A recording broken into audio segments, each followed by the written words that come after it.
But we do want to jump to Washington, D.C., because Benny Gantz is there, of course, in his role as defense minister, and he is slated to continue in that role if this new government is formed. He's in the U.S. Capitol meeting with his American counterpart, Defense Secretary Lloyd Austin, and other top Biden administration officials.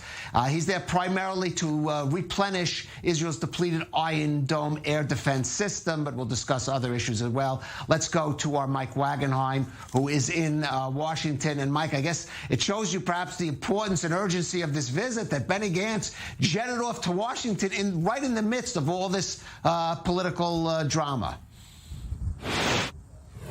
That's right. The defense ministry actually termed it an emergency visit. There's so much going on right now. We're talking about the ceasefire with Hamas. We're talking about the political implications of what's going on in Israel right now. We're talking about replenishing the Iron Dome, which was one of Gantz's asks today from Secretary of State Tony Blinken and National Security Advisor Jake Sullivan, who Gantz met earlier separately at the White House. We're talking about regional issues. Iran, of course, the negotiations for the U.S. to re-enter the Iranian nuclear accord are ongoing, and Israel has concerns over that. You're talking about weapons sales in the region right now. The huge weapons sales package to the United Arab Emirates, which will affect Israel's qualitative military edge, and now U.S. concerns over that sale because China now getting involved with the Emiratis. So many issues with so many people to deal with right now. The National Security Advisor, the Secretary of State, and coming up at the top of the hour here at the Pentagon, Gantz is going to meet with Defense Secretary Lloyd Austin.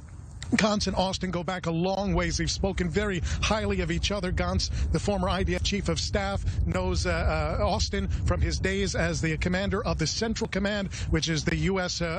purview of the Middle East. At the time, Israel was not under Central Command. They were under European Command. But now, with alliances forming in the region with more Gulf states, the Trump administration, in its waning days, moved Israel over to Central Command, and that will be one of the topics of discussion with Austin today, is how to incorporate Israel under Central Command and make it operable and make it align with all its other Gulf allies in the region that America operates. And of course, the topic of discussion with Austin will be what to do militarily about Iran, whether the U.S. re-enters the nuclear accord or not. Of course, Iran has its military ambitions in the region, Khalif. All right, Mike Wagenheim there in the U.S. Capitol. Thank you for that.